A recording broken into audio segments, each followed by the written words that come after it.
Hello guys, welcome back to my channel PSR makeover.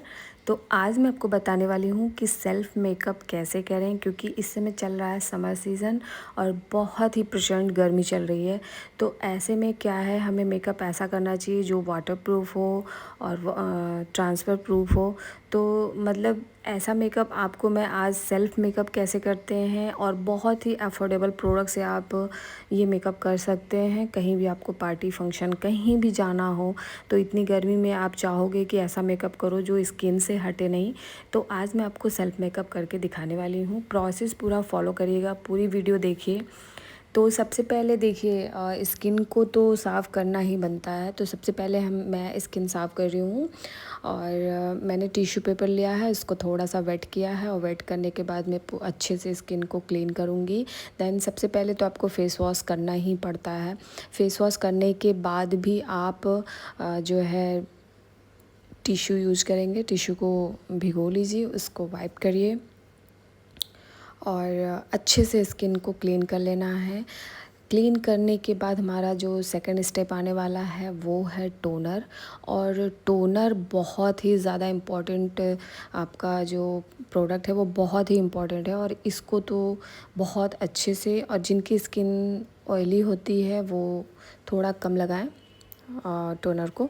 But जिनकी skin बहुत dry है तो उनको टोनर भर के पूरा लगाना है, और जिनकी स्किन ऑयली है उनको थोड़ा सा कम क्वांटिटी में लगानी है। ओके, देन अगर आप थोड़ा सा फ़ैन ऑन कर लीजिए या आपके पास कुछ भी हो तो वो आप हवा कर लीजिए फेस पे, ताकि वो अच्छे से एब्जॉर्ब हो जाए आपके स्किन में। देन उसके बाद हम जो है हमारा सीरम यूज़ करना है मुझे। तो सीरम जो है आप ऑयली स्किन पे यूज़ नहीं करेंगे। अगर आप का स्किन बहुत ड्राई है एंड नॉर्मल स्किन है तो आप जो है सीरम यूज़ करिए। क्योंकि सीरम यूज़ करने से ना क्या होता है कि स्किन में जो फ्लॉलेस देखते होंगे आप, फ्लॉलेस मेकअप आप देखते होंगे, किसी किसी के स्किन पे आप मेकअप देखते होंगे बहुत शाइन करता है और नेचुरल ग्लो आती है। देन वो जो मैंने एब्जॉर्ब किया है मेकअप करने से, मुझे लगता है कि सीरम यूज़ करने से बहुत ही अच्छा ग्लो आता है और स्किन बहुत अच्छी एकदम सॉफ्ट सॉफ्ट हो जाती है और वो मेकअप को मतलब अच्छे से टिकाता भी है। थोड़ा सा हवा हमेशा ही करते रहेंगे और हर स्टेप पे आपको 2 मिनट का गैप ज़रूर करना है। और ये अगर नहीं सूखता है तो आप फ़ैन ऑन कर लीजिए या कुछ भी करिए जो आपको इजी लगता है मेथड। मुझे जो लग रहा था, क्योंकि मैं वीडियो बना रही थी और वीडियो बहुत लंबी हो ही गई है, क्योंकि मैं इस वीडियो में कुछ भी स्किप नहीं करना चाह रही थी, क्योंकि सेल्फ़ मेकअप में और इस समय इतनी गर्मी चल रही है और शादी ब्याह फंक्शन का तो टाइम भी चल रहा है। तो मैं चाह रही थी कि आप अगर मेरी वीडियो वॉच कर रहे हैं तो ऑफ़ कोर्स आपको मेरी वीडियो में कुछ ऐसा मिले आपको जो आपके लिए अच्छा हो। और ये जो मेकअप मैं कर रही हूँ ना, ये आप 20 ईयर्स से लेके आप 65 ईयर्स के भी हैं तो भी आप इसको कर सकते हैं। कोई प्रॉब्लम नहीं है इस मेकअप में और बहुत अच्छा ही मेकअप ये आपको जाएगा। तो सेम सेम जो है प्रोडक्ट आप फॉलो करिए। देन देखिए, उसके बाद मैं यूज़ की हूँ बायोटेक का मॉइस्चराइज़र क्रीम।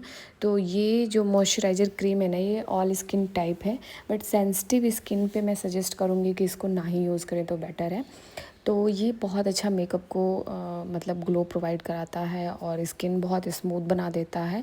तो हर प्रोडक्ट लगाने के बाद मैं बार बार यही चीज़ आपको रिपीट इसलिए कर रही हूँ ताकि आपके माइंड में ये चीज़ सेट हो जाए कि हर स्टेप के बाद आपको 2 मिनट का गैप ज़रूर देना है स्किन को, ताकि आपकी स्किन वो जो क्रीम आप यूज़ कर रहे हैं, जो भी प्रोडक्ट आप यूज़ कर रहे हैं, वो एब्जॉर्ब कर सके।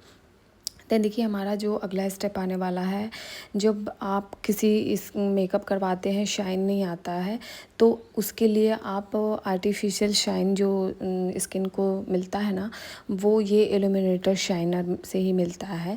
तो ये मैं कलर्स क्वीन का लगा रही हूँ, ये मैंने इंस्टाग्राम से परचेज किया था। तो इससे बहुत अच्छा ग्लो आता है। और अगर मुझे कहीं नेचुरल तरीके से जाना होता है तो मैं बहुत ज़्यादा कुछ यूज़ नहीं करती हूँ। मैं बस जो है टोनर लगाने के बाद मॉइस्चराइज़र के बाद मैं ये जो प्राइमर यूज़ कर रही हूँ, इल्यूमिनेटर प्राइमर, मैं इसको लगाती हूँ। देन उसके बाद मैं कुछ भी कंसीलर वगैरह लगा के और कॉम्पैक्ट लगा के मैं चली जाती हूँ। ठीक है। तो ये है, इसको भी बहुत अच्छे से एब्ज़ॉर्ब कराना है स्किन में। इसको भी 2 मिनट छोड़ना है और 2 मिनट छोड़ने के टाइम में आप चाहो तो अपना हेयर कर सकते हो, ज्वेलरी वगैरह सब पहन सकते हो। तो इसको बहुत अच्छे से करना है और इस वीडियो को आप स्किप ना करें, वीडियो देखिए तभी आपको पता चलेगा कि और एक एक प्रोसेस, एक एक प्रोडक्ट बहुत इम्पॉर्टेंट है। तो मैं यहाँ पे क्या हुआ था कि मुझे ना थोड़ा स्किन को एब्ज़ॉर्ब करने के लिए टाइम देना था। देन तो मैंने सोचा कि चलो मैं अपनी ज्वेलरी वगैरह पहन लेती हूँ, तो मैं ज्वेलरी पहनने लगी थी। और ज्वेलरी पहनने के बाद तो बहुत ही अच्छा लग रहा था। पहले तो लग रहा था कि कुछ भी नहीं अच्छा लग रहा है, बट जो है, क्योंकि मुझे पता है, मैं हमेशा ही मेकअप करती हूँ तो मुझे पता होता है कि हाँ अभी थोड़ा और लग रहा है, बट बाद में स्किन बहुत अच्छी हो जाती है। तो जो है फिर इसके बाद मैं करूँगी कंसील अपने फेस को। तो कंसील करने के लिए देखिए, मैंने स्विस ब्यूटी का कंसीलर लिया है। 2 टोन डार्क कंसीलर मैंने यूज़ किया अपने स्किन पे, और ये वहीं पे लगाना है जहाँ अभी आपकी स्किन में प्रॉब्लम है। अब आपकी स्किन में जहाँ पे थोड़ा डार्क है, स्किन में रेडनेस है, तो रेडनेस पे तो ग्रीन कलर ही लगाते हैं करेक्टर। बट इस टाइम क्या है ना कि आप कंसीलर से भी चाहो तो आप अपना पूरा कलर करेक्ट कर सकते हो।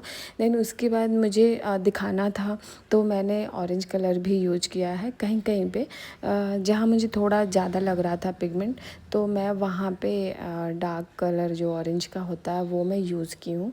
और इसको ब्लेंड करने के बाद ना पूरी स्किन बिल्कुल इवन दिख रही थी और बहुत अच्छी लग रही थी। बाद में मेकअप बहुत अच्छा हुआ था, और जो बेस मैंने बनाया था ना वो बहुत स्मूथ और बहुत ही क्लीन बेस बना था। तो वो मुझे बहुत पसंद आया, क्योंकि ये जो फाउंडेशन है ना, जो मैं फाउंडेशन अभी यूज़ करने वाली हूँ, तो वो मैं मिक्स करके लगाई थी। तो क्योंकि वो जो वाइट कलर बहुत ज़्यादा दे रहा था, तो उसमें मैंने थोड़ा डार्क टोन मिक्स किया था, वो मैं आगे आपको वीडियो में बताऊँगी। तो सबसे इम्पॉर्टेंट पार्ट क्या है? सबसे इम्पॉर्टेंट पार्ट ये है कि आप प्रोडक्ट तो लगा लेते हो, बट उसको ब्लेंड नहीं कर पाते हो, ठीक है?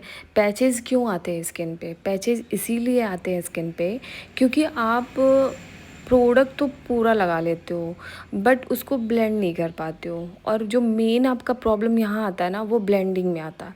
तो ब्लेंडिंग के लिए देखिए, कभी भी स्किन को रगड़ना नहीं है, ठीक है? अगर आप ब्लेंडर नहीं यूज़ कर पा रहे हो, देन आप मतलब अपना हैंड यूज़ करो, हाथ से लगाओ। हाथ तो बहुत ही अच्छा, भगवान ने एक नेचुरल ब्लेंडर हमारे पास दिया है।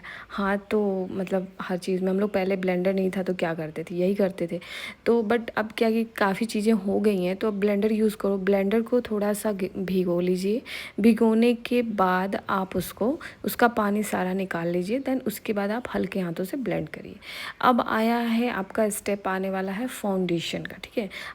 फाउंडेशन देखिए, मैं जो बता रही थी आपको कि मैंने 2 फाउंडेशन को मिक्स किया था। एक फिट मी सुपर स्टे का फाउंडेशन था जो कि डार्क टोन में मैंने लिया हुआ है, तो वो, और एक मार्स का ये फाउंडेशन जो कि मैं नेचुरल तरीके से, मतलब बहुत उसको मैं इम्पोर्टेंस नहीं देती हूँ इस फाउंडेशन को, बट ये जो कवरेज देता है ना, मतलब आई लव इट।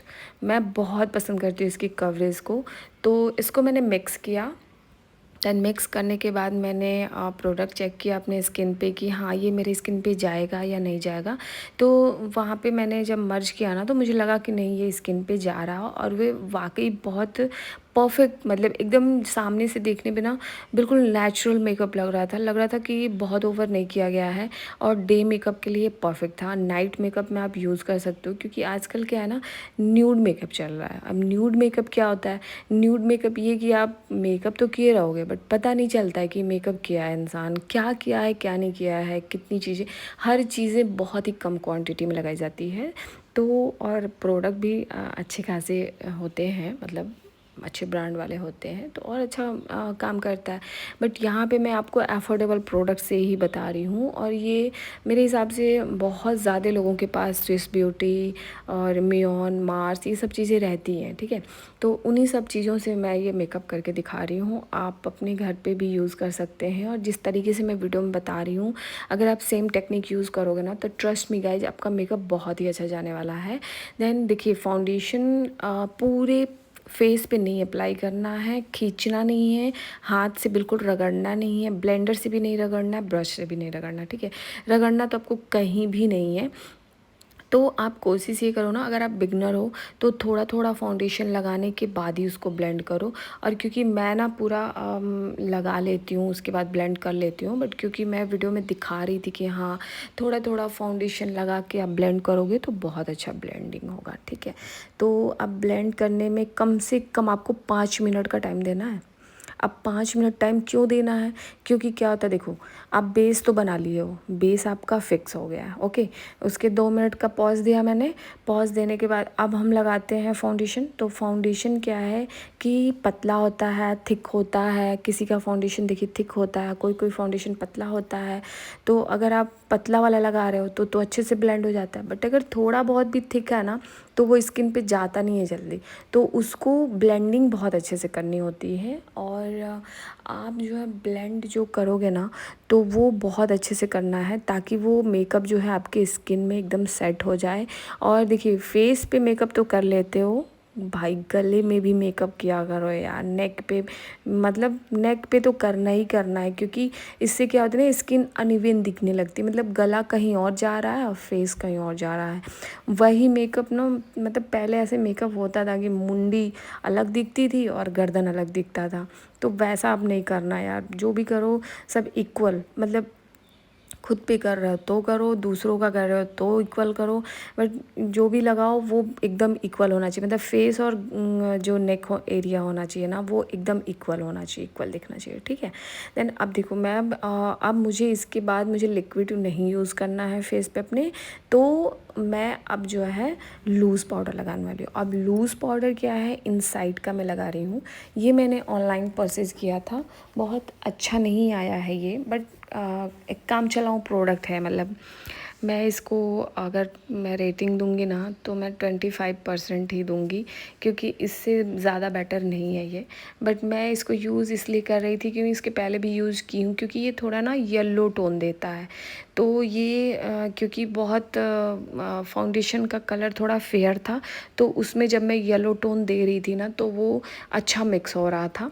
तो इस वजह से पूरा मैं जो कॉम्पैक्ट लगाती हूँ, लूज़ पाउडर लगाती हूँ ना गर्मियों में। अब देखो आप बोलते हो वाटरप्रूफ वाटरप्रूफ, पता है काफ़ी लोगों को पता ही नहीं होता है कि वाटरप्रूफ होता क्या है। अब वाटरप्रूफ बनाने के लिए ना आपको कॉम्पैक्ट भर के लगाना होता है, ठीक है। बहुत सारे लोग कॉम्पैक्ट स्किप कर देते हैं, यूज़ ही नहीं करते हैं। वो सोचते हैं मेकअप पूरा ड्राई हो जाता है, चिपक जाता है, गंदा सा दिखता है, भूरा भूरा दिखता है। नहीं, आप लूज़ पाउडर यूज़ करो। आप लूज़ पाउडर पूरा भर के पूरे स्किन पे लगाओ, ताकि वो जितना ही सोखेगा ना आपके प्रोडक्ट को उतना ही अब्जॉर्ब करेगा ना, तो वो पूरा वाटरप्रूफ आपके स्किन को बना देता है, ठीक है। तो सब कुछ लगाने के बाद फिर एक्स्ट्रा जो पाउडर कहीं भी स्किन पे रह गया वो ब्रश से साफ़ कर लीजिए। साफ़ करने के बाद देखिए क्या होता है ना, आईब्रोज़ में जो है वो भी फाउंडेशन चला जाता है, तो सबसे पहले हमें आईब्रोज़ क्लीन कर लेना होता है, ठीक है। तो वो हम स्पूली ब्रश से ही क्लीन करेंगे। और किसी चीज़ से आप अगर स्किन पे जैसे टिश्यू पेपर यूज़ करोगे या बर्ड्स वगैरह से अगर क्लीन करोगे तो वो प्रोडक्ट भी हटाता है स्किन पर से। बट आप जब स्पूली ब्रश यूज करते हो ना तो वो बालों में से आपके सिर्फ फाउंडेशन को हटा देता है और एक शेप दे देता है, जो आपके आईब्रोज होते हैं उसको एक शेप दे देता है, और वो बहुत अच्छा करता है। जिसकी वजह से आप जब फिलर करोगे ना, आईब्रो फिलर, तो वो बहुत अच्छा जाएगा। अब देखो अब इसके जस्ट बाद, मतलब मैंने 1 मिनट का भी टाइम नहीं दिया था, लगाने के जस्ट बाद मैंने चेक किया कि ये वाटरप्रूफ हुआ है कि नहीं हुआ है। और ये देखो फाइनली ये वाटरप्रूफ हो गया है। छूने पे, कहीं से भी छूने पे वो मेकअप निकल नहीं रहा था। और मैं पूरा आपको वीडियो में मैं स्किप नहीं की हूँ, कहीं से कुछ हटाई नहीं हूँ वीडियो, ताकि आपको पूरा पता चल सके कि प्रोसेस कैसे होता है। देन देखिए सबको वाटरप्रूफ हो गया है मेकअप। अब इसके बाद मैं आइज़ का मेकअप करने वाली हूँ। तो इसमें क्या है, आइज़ का भी मेकअप मैंने बताया हुआ है। अब मेकअप तो कर लोगे, आइज़ का मेकअप कौन बताएगा, मैं ही तो बताऊंगी। तो इसीलिए मैं, अब देखो क्या है ना, जैसे मैंने फाउंडेशन जब लगाया था तब आप लोगों ने ध्यान दिया होगा कि फाउंडेशन मैंने आइज़ के ऊपर भी हल्का हल्का ब्लेंड किया था। देन उसके बाद जब मैं कॉम्पैक्ट लगा रही थी ना लूज़ पाउडर, तो उसको भी मैंने आइज़ के ऊपर हल्का हल्का शेड मारा था, ठीक ठीक है। तो उसकी वजह से वो पूरा वहाँ से मॉइस्चर हट गया है। तो देन उसके बाद सबसे पहले हम लाइट कलर, तो यहाँ पे मैंने पीच कलर और पिंक कलर को मिक्स करके उठाया था। तो फिर उसको मैं हल्का सा फिंगर से लगा ली हूँ। लगाने के बाद मैं ब्रश से ब्लेंड कर रही हूँ। और यहाँ पे आपको ब्लेंडिंग ब्रश ही यूज करना है। ब्लेंडिंग ब्रश 2 तरीके का होना चाहिए, एक तो जिससे आप प्रोडक्ट लगाते हो और दूसरा जिससे आप ब्लेंड करते हो। और ब्लेंड करने वाले ब्रश में आपको दूसरा कलर नहीं लगा होना चाहिए, अदरवाइज़ वो कलर कुछ और लगाते हो, आता कुछ और है। बहुत से मेरे यहाँ लड़कियाँ जो सीख रही हैं ना, उनको क्या होता है कि यही प्रॉब्लम आती है, ब्रश में पूरा वो लगाई रहती हैं आई शैडो, और उसके बाद उसके ऊपर से जस्ट ऊपर से दूसरा कर दिया, फिर वो कलर ना मुझे कुछ और चाहिए और वो पूरा ब्लैक आ जाता है। तो ये नहीं गलती करनी है आपको, यहाँ पे आपको बहुत ध्यान देना है। तो सबसे पहले आप एक शेड लगाइए, लगाने के जो ब्रश होता है उससे थोड़ा डार्क करिए, और देन उसके बाद ब्लेंडिंग ब्रश हमेशा अलग रखिए। ब्लेंडिंग ब्रश से थोड़ा स्मूथ होना चाहिए, ताकि वो आइज़ पे पता ना चले कि हाँ आप ब्रश घुमा रहे हो या ले जा रहे हो, ले आ रहे हो, वो पता नहीं चलना चाहिए। तो यहाँ पे मैं देखिए करने के बाद फिर मैं थोड़ा शिमर यूज करूँगी, और शिमर बहुत ही लाइट सा मैंने यूज किया था, बहुत डार्क नहीं, बहुत लाइट सा। फ्रंट एरिया से जो इनर कॉर्नर है ना, वहाँ पे मैं थोड़ा सा शाइनिंग वाला दे रही हूँ, ताकि वो साड़ी के अकॉर्डिंग मैं मतलब थोड़ा मैच कर रही थी अपने आइज़ को। तो वो किया। यहाँ पे मैं एक चीज़ करने वाली हूँ, वो मैं लाइनर नहीं यूज़ करने वाली हूँ गाइस, लाइनर नहीं यूज़ करने वाली हूँ। यहाँ पे मैं लाइनर यूज़ करूँगी, बट वहाँ पे ना स्पार्कल वाला लाइनर चलेगा, और स्पार्कल लाइनर इस समय ट्रेंडिंग में चल रहा है। तो वो बहुत ही अच्छा आइज़ को लुक दे रहा था। इसमें आई थिंक वीडियो में बहुत क्लीन और क्लियर नहीं दिख रहा है, बट सामने से बहुत ही खूबसूरत लग रहा था वो आईलाइनर। तो वो मैं लगाने वाली हूँ। अब देखिए क्या होता है ना कि कोई देखो मैं यहाँ पे जो काजल यूज़ करने वाली हूँ ब्लू हेवन का है। ब्लू हेवन का काजल हर कोई यूज़ करता होगा, जो अफोर्डेबल प्राइस में मतलब लेते होंगे लोग प्रोडक्ट, वो ब्लू हेवन का प्रोडक्ट तो ज़रूरी यूज़ करते होंगे। तो जो ब्लू हेवन का काजल है वो वाटरप्रूफ नहीं होता है, वो बह जाता है। तो उसके लिए उसको वाटरप्रूफ बनाने के लिए सबसे पहले आइज़ के नीचे जो है लाइट शेड में आई शैडो मर्ज करेंगे, और बहुत ही हल्का कलर मर्ज करेंगे। और क्योंकि मैं अपना मेकअप साड़ी के अकॉर्डिंग कर रही हूँ, तो मैंने पीच कलर लगाया था। देन उसके बाद थोड़ा सा पिंक कलर मैंने दिया था नीचे, और उसके ऊपर से मैं काजल लगा रही हूँ, ठीक है। तो काजल ये है ब्लू हेवन का, और पहले मैं काजल जो है वाटर लाइन पे लगाऊंगी, और उसके बाद मैं थोड़ा आउटर पे भी लगाऊंगी। लगाने के बाद मैंने ब्रश जो ब्लेंडिंग ब्रश होता है आइज़ के लिए आता है स्पेशली, अगर आप मतलब ब्रश रखे होंगे तो ज़रूर आपके पास होगा, अगर आपके पास नहीं है तो आप मतलब ले लो वो ब्रश, क्योंकि जो काजल को जो मर्ज करके आप मेकअप करोगे ना, उसका लुक और जो डायरेक्ट काजल लगा के छोड़ देते हैं उसका लुक, दोनों का लुक जो है डिफरेंट होता है।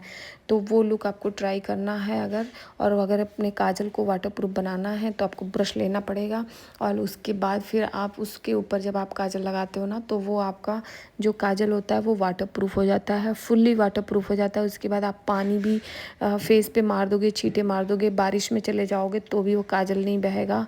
और अगर गलती से आप किसी बात पे रो भी दोगे तो भी वो काजल आपका नहीं बहेगा। तो वो बहुत ही अच्छा वाटरप्रूफ हो जाता है। तो मेरा सजेशन यही है कि अगर आपके पास ब्रश नहीं है तो आप जाइए और ब्रश लेके आइए, ठीक है।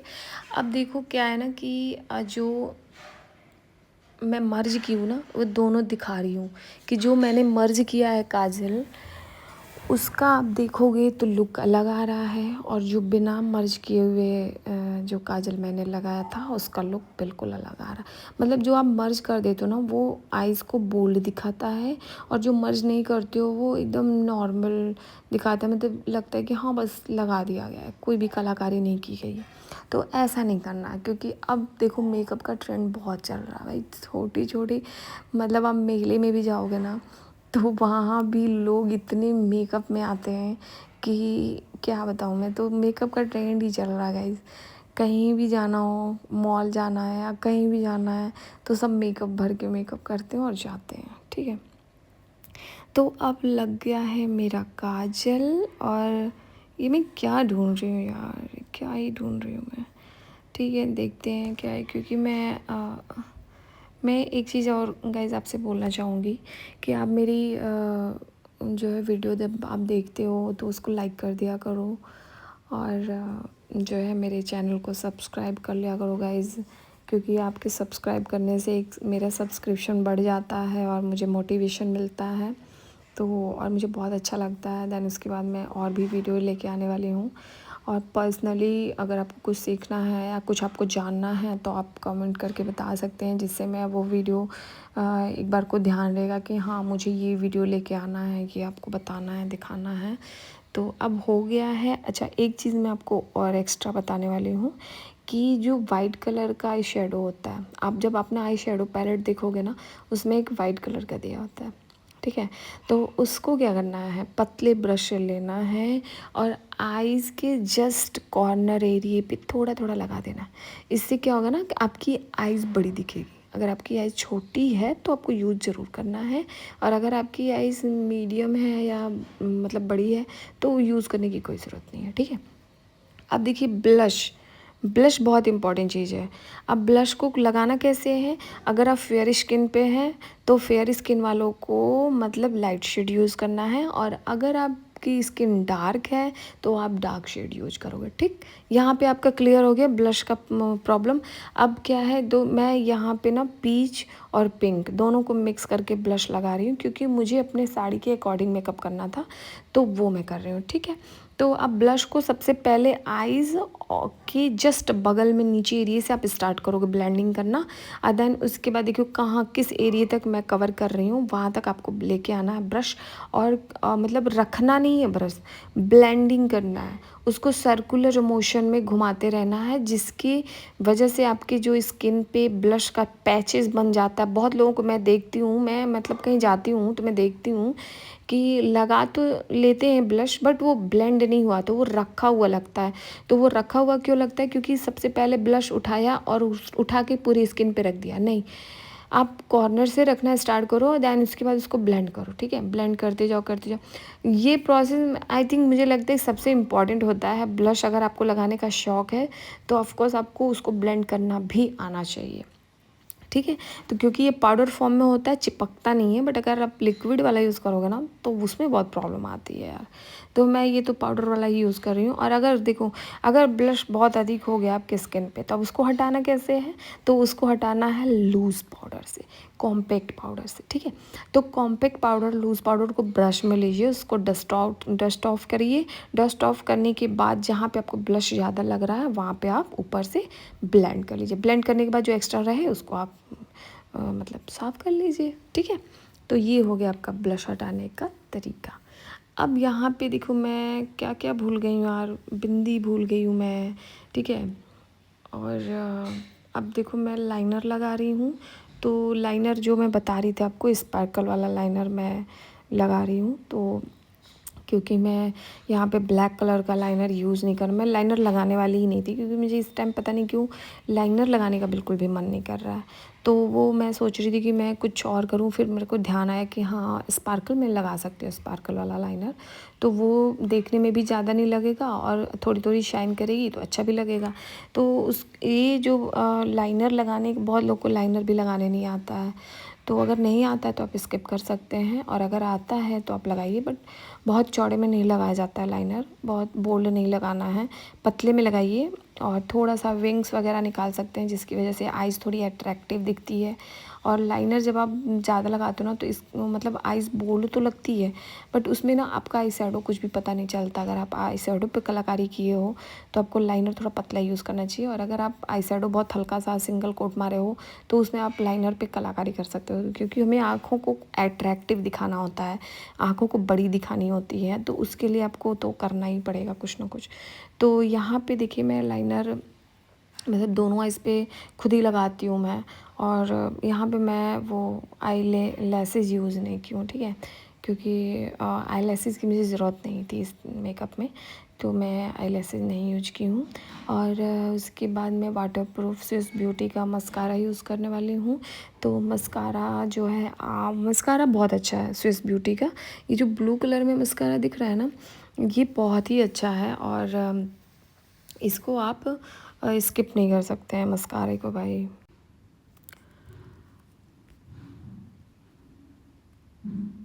तो अब क्या हुआ है कि थोड़ा-सा मुझे लग रहा है लाइनर थोड़ा यहाँ पे चौड़ा हो गया था, तो इसकी वजह से मैंने स्पूली ब्रश से थोड़ा-थोड़ा क्लीन किया और क्लीन करने के बाद जो है थोड़ा कम हो गया था। फिर उसके बाद मैंने लाइनर फिर से यूज़ किया, ताकि वहाँ पे जो है लाइनर हट गया था, तो उसकी वजह से वो थोड़ा ऑड सा लग रहा था।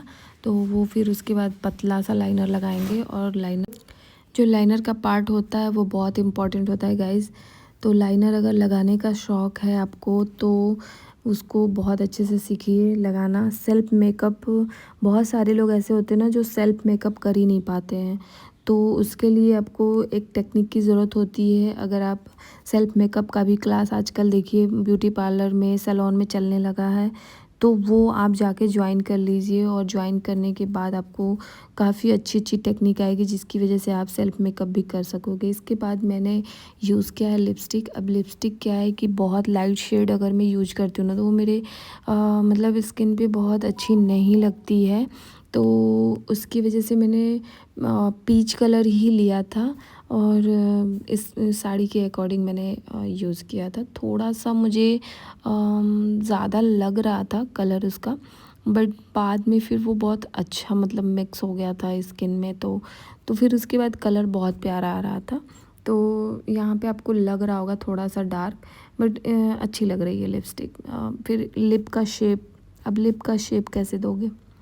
किसी किसी की तो लिप बहुत अच्छी होती है, देखो शेप उसमें बना होता है, ठीक है। जैसे अंग्रेज वगैरह के होठ्स होते हैं, या फिर जो मतलब अपना होठ का सर्जरी करवा लेते हैं उन लोगों के इसके। बट हम इंडियन हैं और हमारे तो भाई अलग अलग वैरायटी के होते हैं लिप्स। तो इसमें किसी के पतले होते हैं, किसी के थोड़े से मतलब बोल्ड होते हैं। तो अब स्किन को क्या है कि लिप को ना एक शेप देना होता है, ठीक है। तो उसके लिए आपको एक पतला सा ब्रश ले लीजिए और उसमें जो है लिपस्टिक लगा के और उससे आप पहले शेप दे दीजिए। शेप देने के बाद ही आप लिपस्टिक फिल करो, ठीक है। क्योंकि मैं हमेशा यूज़ करती हूँ तो मुझे थोड़ी टेक्निक पता है, बट अगर आप बिगनर हो तो मुझे मतलब मैं ये बताना चाह रही हूँ कि आपको पहले लिप का पूरा बता देना है, स्ट्रक्चर बनाना है, देन उसके बाद आपको लिपस्टिक फिल करनी चाहिए। अब आया है पार्ट जो है मस्कारा का। तो मस्कारा मैंने बताया था ना, स्विस ब्यूटी का मैं मस्कारा यूज़ कर रही हूँ। और ये मस्कारा आप मतलब बिना सोचे समझे ये मस्कारा आप ले सकते हैं। ये गाइज़ अफोर्डेबल भी है और इतना वाटरप्रूफ है। इसका मतलब अगर आप एक कोट लगाते हो ना अपने लेसेस पे, बहुत ही ज़्यादा आपके लेसेस को बोल्ड दिखाता है और घना भी दिखाता है। और ये आप मतलब कितना भी पानी डालो तो वो हटता नहीं है, और तो इसको वे वाटरप्रूफ है, ठीक है। अब मैं यहाँ पे हाइलाइटर यूज़ कर रही हूँ, और हाइलाइटर भी ना कोई ब्रांडेड नहीं है, किसी ब्रांड का नहीं है गाइज़। ये मैंने 300 का ये पैलेट लिया था, और मैं काफ़ी पहले इस पैलेट को ली हूँ, और मैं काफ़ी लोगों का इस पैलेट से मेकअप की हूँ, तो ये मुझे बहुत अच्छा लगता है। इसमें सारे शेड दिए हुए हैं, डार्क स्किन के लिए भी है, लाइट स्किन के लिए भी, सारे स्किन के लिए, ठीक है। तो इसको जो है देखिए हाईलाइट एरिया पे ही लगाना होता है हाइलाइटर, लेकिन बहुत लोग को मैं देखती हूँ ना कि वो पूरे फेस पे हाइलाइटर मार लेते हैं। ये तरीका बहुत गलत है गाइस। आप सोचते होगे कि हाँ मेरा पूरा फेस चमक रहा है, अच्छा लग रहा है, बट वो उतना मज़ा नहीं आता यार देखने में। मतलब अगर हम मेकअप आर्टिस्ट किसी को जज करें ना, तो वो मुझे पसंद नहीं आता, सीरियसली बता रही हूँ। इसलिए हाइलाइटर ना यूज़ करो तो हाईलाइट एरिया पे ही यूज़ करो। अब हाईलाइट एरिया अगर आपको नहीं पता है तो उसके लिए आपको मेरी वीडियो चेक करनी पड़ेगी। अब मैं हाईलाइट एरिया भी बताऊंगी कि हाईलाइट एरिया जो है कौन कौन सा होता है, पूरी टेक्निक आपको बताने वाली हूँ। और जब आप हाइलाइटर यूज़ करो ना तो आज हाईलाइट बोन पे ज़रूर यूज़, तो हाइलाइटर भर भर के लगाना बंद करिए गाइस, ठीक है। अब देखिए अब ये हमारा लास्ट स्टेप हो रहा है। अब लास्ट स्टेप में देखो रिकोड का ये मतलब थोड़ा सा ब्रांड वाला है, और आपको ये फिक्स करने वाला ना ब्रांडेड यूज़ करना पड़ेगा। तो ये है आपका एक प्राइमर का भी काम करता है, फिक्सर का भी काम करता है, ठीक है। तो ये है मेरा फाइनल लुक, और जो मैं लगाई थी ना फिक्सर, वो उसको 2 मिनट के लिए 3 मिनट के लिए मैंने छोड़ दिया था। देन उसके बाद देखिए ये पूरा स्किन एकदम से वाटरप्रूफ हो गया है। पूरा मेकअप करने के बाद भी मैं देखिए चेक कर रही हूँ और ये कहीं से भी हाथ में मेरे मेकअप नहीं आ रहा। तो अब आप इसको देख के समझ सकते हैं कि ये मेकअप पूरी तरीके से वाटरप्रूफ है। इसके बाद मैं मेकअप करने के बाद जब मैं मेकअप रिमूव करने जा रही थी, देन मैंने चेक भी किया था। अपने फेस पे पूरा वाटर में डाली थी और कहीं से भी काजल नहीं बह रहा था, कहीं से कुछ नहीं हो रहा था। वो मैं वीडियो रिकॉर्ड नहीं कर पाई हूँ, वो मैं वीडियो इसमें नहीं डाल पाऊँगी। बट ये है कि मैं कोई ऐसी वीडियो ज़रूर बनाऊँगी जिसमें मैं आपको ये दिखाऊँगी कि हाँ, वाटरप्रूफ मेकअप जो मैं अभी की हूँ, इसके बाद भी जब मैं वाटरप्रूफ मेकअप लेके आऊँगी ना, तो उसमें ज़रूर आपको दिखाऊँगी। और ये है मेरा फाइनल लुक, मैं कैसी लग रही हूँ। आई थिंक अच्छी लग रही हूँ। मुझे तो मैं बहुत अच्छी लग रही थी। और बाल, क्योंकि मैं रात में ही ना नेचुरल कर्ल्स की हूँ अपने हेयर में, तो रात को ही मैंने चोटी कर लिया था, जिसकी वजह से मेरे बाल जो है कर्ल हो गए हैं। तो मेरी वीडियो कैसी लगी आपको, सेल्फ मेकअप मेरा कैसा लगा, मेरी चैनल को सब्सक्राइब कर लीजिए और नेक्स्ट वीडियो में बहुत जल्द